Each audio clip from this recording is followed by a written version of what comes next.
26 नवंबर 2008 ये वो तारीख है जब भारत की आर्थिक राजधानी मुंबई पर एक ऐसा हमला हुआ जिसने सच में पूरे देश को हिलाकर रख दिया था।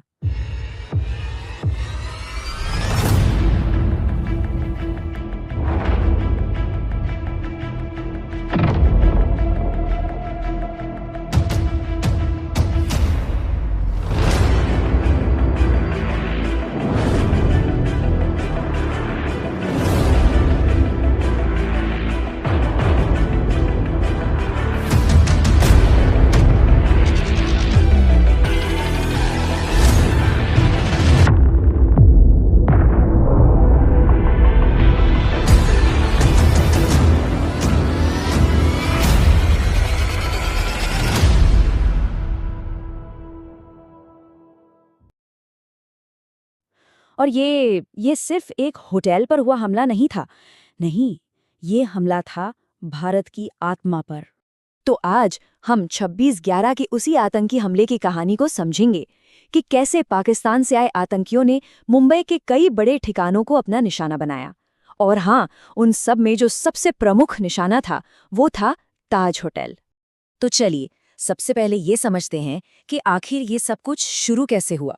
मतलब सवाल तो यही है कि ये आतंकी देश के सबसे सुरक्षित शहरों में से एक मुंबई तक पहुंचे, तो पहुंचे कैसे? देखिए, ये पूरी कहानी शुरू होती है समंदर के रास्ते से। कुल 10 आतंकी थे जो पाकिस्तान से पानी के रास्ते भारत में घुसे। उन्होंने पहले तो एक भारतीय मछुआरों की नाव जिसका नाम कुबेर था उसे हाईजैक किया और फिर उसी की मदद से एक छोटी नाव के जरिए मुंबई के तट तक आ पहुंचे। घड़ी में वक्त हो रहा था रात के करीब 8 बजे। तारीख थी 26 नवंबर 2008। वो काली रात जब इन आतंकियों ने एक साथ शहर भर में अलग अलग जगहों पर अपना खूनी खेल शुरू किया और देखते ही देखते मुंबई को एक गहरे अंधेरे और अफरा तफरी में डुबो दिया। एक बात साफ थी, ये हमला किसी एक जगह तक ही सीमित नहीं था। नहीं, इसे बाकायदा इस तरह से डिजाइन किया गया था कि पूरे के पूरे शहर में डर और दहशत का माहौल बन जाए। आप कह सकते हैं कि ये मुंबई शहर पर एक बहुत ही सोची समझी घेराबंदी थी। और इस घेराबंदी में आतंकियों का जो सबसे बड़ा और सबसे सिंबॉलिक निशाना था वो था ताजमहल पैलेस होटल। सोचिए, उस वक्त होटल विदेशी मेहमानों, टूरिस्ट और देश के बड़े बड़े बिजनेस लोगों से खचाखच भरा हुआ था और यही बात इसे एक बहुत ही हाई प्रोफाइल टारगेट बना रही थी। होटल के अंदर का जो मंजर था वो बहुत ही भयानक था। 2 आतंकी अंदर घुसे और बस अंधाधुंध फायरिंग शुरू कर दी। हॉल में ग्रेनेड फेंके गए, मासूम लोगों को बंधक बना लिया गया और देखते ही देखते होटल में आग लग गई और अलग अलग मंजिलों पर धमाके होने लगे। ये खौफनाक मंजर, ये घेराबंदी कोई 1-2 घंटे नहीं बल्कि पूरे 60 घंटों तक चलती रही। सोचिए, 3 दिन और 3 रातें जब ताज होटल के अंदर सिर्फ डर और मौत का साया मंडरा रहा था। और सिर्फ ताज ही नहीं, आतंकियों ने मुंबई की धड़कनों को रोकने के लिए कई और जगहों को भी निशाना बनाया था। इनमें छत्रपति शिवाजी टर्मिनस यानी सीएसटी, ओबेरॉय ट्राइडेंट, मशहूर लियोपोल्ड कैफे और नरीमन हाउस भी उनके इस वहशी हमले का शिकार बने। जब हालात हाथ से निकलते दिखे तो भारत सरकार ने फौरन जवाबी कार्रवाई का फैसला किया और बस यहीं से शुरू हुआ भारतीय सुरक्षा बलों का वो ऐतिहासिक ऑपरेशन जिसे नाम दिया गया था ऑपरेशन ब्लैक टॉर्नेडो। तो हुआ ये कि 27 नवंबर को नेशनल सिक्योरिटी गार्ड यानी एनएसजी के कमांडो मुंबई पहुंचे और ऑपरेशन शुरू हो गया। अगले 2 दिनों तक बहुत भीषण लड़ाई चलती रही और फिर आखिरकार 29 नवंबर को लगभग 6 घंटों के बाद इस घेराबंदी का अंत हुआ। इस जबरदस्त कार्रवाई के बाद 9 आतंकी तो मारे गए, लेकिन एक आतंकी जिंदा पकड़ लिया गया। और ये इस पूरे मामले में एक बहुत ही बड़ा और अहम मोड़ था।